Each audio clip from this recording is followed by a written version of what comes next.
ಅತ್ಯುನ್ನತ ಶಿಕ್ಷಣವನ್ನು ಪಡೆಯುವ ಮೂಲಕ ಇಂಥ ಹಿಜಾಬುಗಳಿಗೆ ಉತ್ತರ ಕೊಡಬೇಕೇ ಹೊರತು ಕಾಲೇಜುಗಳನ್ನು ತ್ಯಜಿಸುವ ಮೂಲಕ ಉತ್ತರ ಕೊಡತಕ್ಕದ್ದಲ್ಲ.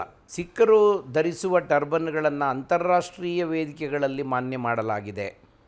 ಹಾಗಿರುವುದು ಸಾಧ್ಯವಾಗುವುದಾದರೆ ಹಿಜಾಬನ್ನು ಧರಿಸುವುದು ಧರ್ಮದ್ರೋಹ ಅಥವಾ ಇನ್ನೊಂದು ಧರ್ಮಕ್ಕೆ ತೊಂದರೆ ಹೇಗೆ ಉಂಟಾಗುತ್ತದೆ? ಜನಿವಾರವನ್ನು ನೀವು ಅಲೋ ಮಾಡ್ತೀವಿ ಅಂತ ಆದಮೇಲೆ ಅದು ಬ್ರಾಹ್ಮಣರ ಓಲೈಕೆ ಆಗ್ತಿತ್ತಲ್ಲ, ಅಥವಾ ಜನಿವಾರ ಧರಿಸುವವರ ಓಲೈಕೆ ಆಗ್ತಿತ್ತಲ್ಲ. ಸಿಖ್ಖರು ಟರ್ಬನನ್ನು ಧರಿಸ್ತಾರೆ, ಅದು ಸಿಖ್ಖರ ಓಲೈಕೆ ಆಗಬೇಕಾಗಿತ್ತಲ್ಲ. ಸರ್ಕಾರದ ಇತ್ತೀಚಿನ ಆದೇಶ ಸಂಪೂರ್ಣವಾಗಿ ಸಂವಿಧಾನಬದ್ಧವಾಗಿದೆ. ನಮ್ಮ ಸಂವಿಧಾನದಲ್ಲಿ ಎಲ್ಲರಿಗೂ ಆಚರಣೆಯ ಹಕ್ಕನ್ನು ಕೊಡಲಾಗಿದೆ. ಯಾವುದೇ ಧರ್ಮ ತನ್ನ ಪಾಲನೆ ಮಾಡುವ ಕ್ರಮದಲ್ಲಿ ಅದರ ಆಚರಣೆ ಇನ್ನೊಂದು ಧರ್ಮಕ್ಕೆ ತೊಂದರೆಯುಂಟು ಮಾಡದಿದ್ದರೆ ಅದು ಅತ್ಯಂತ ಪ್ರಜಾಸತ್ತಾತ್ಮಕವಾದ ಒಂದು ಕ್ರಮ.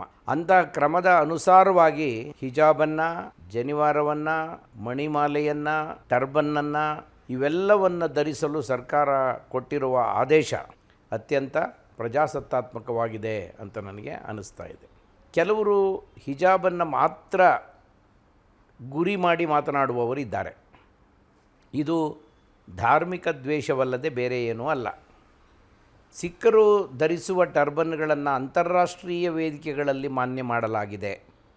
ಹಾಗಿರುವುದು ಸಾಧ್ಯವಾಗುವುದಾದರೆ ಹಿಜಾಬನ್ನು ಧರಿಸುವುದು ಧರ್ಮದ್ರೋಹ ಅಥವಾ ಇನ್ನೊಂದು ಧರ್ಮಕ್ಕೆ ತೊಂದರೆ ಹೇಗೆ ಉಂಟಾಗುತ್ತದೆ? ಸರ್ಕಾರ ಇನ್ನೂ ಮುಂದೆ ಹೋಗಿ ಜನಿವಾರ ಧರಿಸುವ ಕ್ರಮವನ್ನು ಕೂಡ ಸಮರ್ಥನೆ ಮಾಡಿದೆ ಮತ್ತು ಅವರ ಮನಸ್ಸಿಗೆ ನೋವುಂಟು ಮಾಡಬಾರದೆಂಬ ಕಾರಣದಿಂದಾಗಿಯೇ ಅದನ್ನು ಧರಿಸುವ ಅಧಿಕಾರವನ್ನು ತೆಗೆದು ಇಡಬೇಕಾದ ಅಗತ್ಯವಿಲ್ಲ ಎನ್ನುವ ಕಾನೂನಿನ ಮೂಲಕ ತೊಡೆದು ಹಾಕಲಾಗಿದೆ. ಹೀಗಿರುವಾಗ ಎಲ್ಲ ಧರ್ಮಗಳಿಗೆ ಸಮಾನ ಅವಕಾಶವನ್ನು ನೀಡುತ್ತಿರುವ ಭಾರತದ ಸಂವಿಧಾನದ ಆಶಯಗಳಿಗೆ ಪೂರಕವಾಗಿ ನಮ್ಮ ಸರ್ಕಾರಿ ಆದೇಶ ಇದೆ ಅಂತ ನನಗೆ ಅನ್ನಿಸ್ತಿದೆ.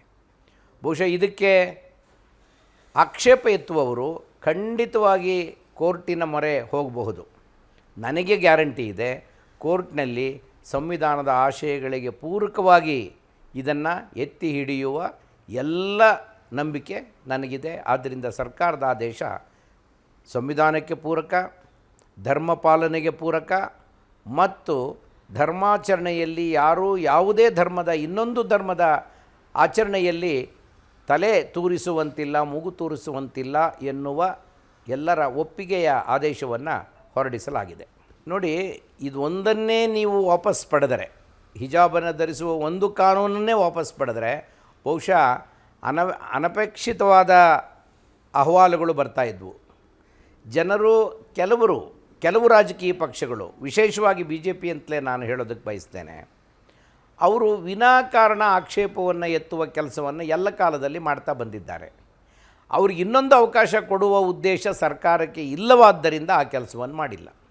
ಈಗ ಕಾಲ ಕೂಡಿ ಬಂದಿದೆ, ಎಲ್ಲ ಧರ್ಮಗಳಿಗೆ ಸಮಾನ ಅವಕಾಶವನ್ನು ಕೊಡಬೇಕು ಅನ್ನುವ ಅಭಿಪ್ರಾಯ ಸರ್ಕಾರಕ್ಕೆ ಮೊದಲೇ ಇದ್ದದ್ದನ್ನು ಈಗ ಕಾನೂನಿನ ಮೂಲಕ ಜಾರಿಗೊಳಿಸಲಾಗಿದೆಯೇ ಹೊರತು ಯಾರಿಗೋ ಅನುಕೂಲ ಮಾಡಿಕೊಡೋದಕ್ಕೆ ಅಥವಾ ಯಾರಿಗೋ ಅನಾನುಕೂಲ ಮಾಡಿಕೊಡಲಿಕ್ಕೆ ಇಂಥ ಕಾನೂನನ್ನು ತಂದಿಲ್ಲ ಅನ್ನೋದು ಬಹಳ ಸ್ಪಷ್ಟ. ಖಂಡಿತ ನಿಜ, ಸರ್ಕಾರ 3 ವರ್ಷದ ಹಿಂದೆಯೇ ಇದನ್ನು ಜಾರಿಗೊಳಿಸಬಹುದಾಗಿತ್ತು, ಅದರಲ್ಲಿ ಏನು ಅನುಮಾನ ಇಲ್ಲ. ಸರ್ಕಾರಕ್ಕೆ ಅದರಲ್ಲಿ ನಂಬಿಕೆ ಇದೆ ಅನ್ನೋದು ಜಗಜ್ಜಾಹೀರು. ಆದರೆ ಮಾತನಾಡುವವರಿಗೆ ಅವಕಾಶ ಮಾಡಿಕೊಡಬಾರದೆನ್ನುವ ಕಾರಣದಿಂದಾಗಿಯೇ ಇದನ್ನು 3 ವರ್ಷಗಳ ಕಾಲ ಮುಂದುವರಿಸಲಾಯಿತು ಅಂತ ನನ್ನ ಅಭಿಪ್ರಾಯ. ಇದರಲ್ಲಿ ಮುಸ್ಲಿಮರ ಓಲೈಕೆ ಎಲ್ಲಿ ಬಂತು? ಜನಿವಾರವನ್ನು ನೀವು ಅಲೋ ಮಾಡ್ತೀವಿ ಅಂತ ಆದಮೇಲೆ ಅದು ಬ್ರಾಹ್ಮಣರ ಓಲೈಕೆ ಆಗ್ತಿತ್ತಲ್ಲ, ಅಥವಾ ಜನಿವಾರ ಧರಿಸುವವರ ಓಲೈಕೆ ಆಗ್ತಿತ್ತಲ್ಲ. ಜನಿವಾರ ಧರಿಸುವವರು ಬ್ರಾಹ್ಮಣರು ಮಾತ್ರ ಇಲ್ಲ, ಅನೇಕ ಬ್ರಾಹ್ಮಣೇತರ ಜಾತಿಗಳೂ ಜನಿವಾರವನ್ನು ಧರಿಸುವ ಕೆಲಸವನ್ನು ಮಾಡ್ತಿದ್ದಾರೆ. ಅದು ಅವರ ಆಚರಣೆಯಲ್ಲಿದೆ. ಹಾಗೆ ಇರುವಾಗ ಅವರು ಓಲೈಕೆ ಕೂಡ ಆಗಬೇಕಲ್ಲ. ಸಿಖ್ಖರು ಟರ್ಬನನ್ನು ಧರಿಸ್ತಾರೆ, ಅದು ಸಿಖ್ಖರ ಓಲೈಕೆ ಆಗಬೇಕಾಗಿತ್ತಲ್ಲ. ಆದರೆ ಹಾಗೆ ಆಕ್ಷೇಪಣೆ ಮಾಡುತ್ತಿರುವವರ ಒಂದು ವಿಕೃತ ಮನಸ್ಥಿತಿಯನ್ನು ಇದು ತೋರಿಸುತ್ತದೆ. ಬರೀ ಮುಸಲ್ಮಾನರನ್ನು ಯಾವಾಗಲೂ ನಿರ್ದಿಷ್ಟ ಗುರಿಯನ್ನಾಗಿ ಇಟ್ಕೊಂಡು, ಒಂದು ರೀತಿ ಮೋದಿಯವರ ಸರ್ಜಿಕಲ್ ಸ್ಟ್ರೈಕು ಈ ಹಿಜಾಬ್ಗೂ ಕೂಡ ಹೊಡೆದಿದೆ ಅಂತ ನನಗೆ ಅನ್ನಿಸ್ತದೆ. ಆ ಭಾವನೆಯನ್ನು ಇಟ್ಕೊಂಡೇ ನೀವು ಯಾವಾಗಲೂ ಮುಸ್ಲಿಮರ ಓಲೈಕೆ ಅಂತ ಮಾಡ್ತೀರಿ. ಆದರೆ ಬ್ರಾಹ್ಮಣ ಮತ್ತು ಇತರೆ ಜನಿವಾರ ಧರಿಸುವವರ ಓಲೈಕೆ ಅಂತ ಯಾಕೆ ಹೇಳೋದಿಲ್ಲ ನೀವು? ಟರ್ಬನ್ ಧರಿಸುವವರು ಓಲೈಕೆ ಅಂತ ಯಾಕೆ ಹೇಳೋದಿಲ್ಲ? ಮಣಿ ಧರಿಸುವವರು ಓಲೈಕೆ ಅಂತ ಯಾಕೆ ಹೇಳೋದಿಲ್ಲ? ಅಂದರೆ ಇದರ ಉದ್ದೇಶ ಬಹಳ ಸ್ಪಷ್ಟ. ನೀವು ಮುಸಲ್ಮಾನರನ್ನು ದ್ವೇಷ ಮಾಡೋದಕ್ಕೋಸ್ಕರ ಹಿಜಾಬನ್ನು ಅಡ್ಡವಾಗಿಟ್ಕೊಂಡು ಅವರ ಓಲೈಕೆ ಅನ್ನೋ ಮಾತನ್ನು ಆಡ್ತಿದ್ದೀರಿ. ಇದು ಕುತ್ಸಿತ ಮನಸ್ಸಿನ ಪ್ರತಿಬಿಂಬವೇ ಹೊರತು ನಿಜವಾಗಲೂ ಯಾರ ಓಲೈಕೆ ಇದರಲ್ಲಿ ಕಾಣೋದಿಲ್ಲ. ನಾನು ಅವತ್ತು ಕೂಡ ಹೇಳಿದ್ದೆ, ಇವತ್ತು ಕೂಡ ಹೇಳ್ತಿದ್ದೀನಿ, ಹಿಜಾಬನ್ನು ಕಾರಣವಾಗಿಟ್ಕೊಂಡು ಯಾರೂ ಕೂಡ ಶಾಲೆಯನ್ನು ಬಿಡ್ತಕ್ಕಂಥ, ವಿದ್ಯಾಭ್ಯಾಸವನ್ನು ನಿಲ್ಲಿಸ್ತಕ್ಕಂಥ ಕೆಲಸವನ್ನು ಮಾಡಬಾರ್ದು. ತುಂಬ ಸಂಪ್ರದಾಯಸ್ಥ ಕುಟುಂಬಗಳು ಹಿಜಾಬಿನ ಕಾರಣದಿಂದಾಗಿಯೇ ಶಾಲೆಗೆ ಹೋಗದಿರ್ತಕ್ಕಂಥ, ಕಾಲೇಜುಗಳಿಗೆ ಹೋಗದಿರ್ತಕ್ಕಂಥ ಕೆಲಸವನ್ನು ಮಾಡಿದ್ರು. ಅವರಲ್ಲೂ ನನ್ನ ವಿನಂತಿ ಇದೆ, ಅಂಥ ಪರಿಸ್ಥಿತಿ ಏನಾದರೂ ಬಂದಾಗ ಕೂಡ ನೀವು ಕಾಲೇಜುಗಳನ್ನು ಬಿಡಬಾರ್ದು. ಕಾಲೇಜುಗಳಲ್ಲಿ ವಿದ್ಯಾಭ್ಯಾಸವನ್ನು ಮುಂದುವರಿಸಬೇಕು. ಬರೀ ಮುಂದುವರಿಸೋದು ಮಾತ್ರ ಅಲ್ಲ, ಅತ್ಯುನ್ನತ ಶಿಕ್ಷಣವನ್ನು ಪಡೆಯುವ ಮೂಲಕ ಇಂಥ ಹಿಜಾಬುಗಳಿಗೆ ಉತ್ತರ ಕೊಡಬೇಕೇ ಹೊರತು ಕಾಲೇಜುಗಳನ್ನು ತ್ಯಜಿಸುವ ಮೂಲಕ ಉತ್ತರ ಕೊಡತಕ್ಕದ್ದಲ್ಲ. ನಮ್ಮ ಕಾರ್ಯಕ್ರಮಗಳನ್ನು ನೀವು ನೋಡ್ತಾ ಇದ್ರೆ ನಮ್ಮ ಚಾನೆಲ್ ಅನ್ನ ಸಬ್ಸ್ಕ್ರೈಬ್ ಮಾಡಿ, ಪಕ್ಕದ ಬೆಲ್ ಐಕಾನ್ ಒತ್ತಿ ನಮ್ಮನ್ನ ಬೆಂಬಲಿಸಿ.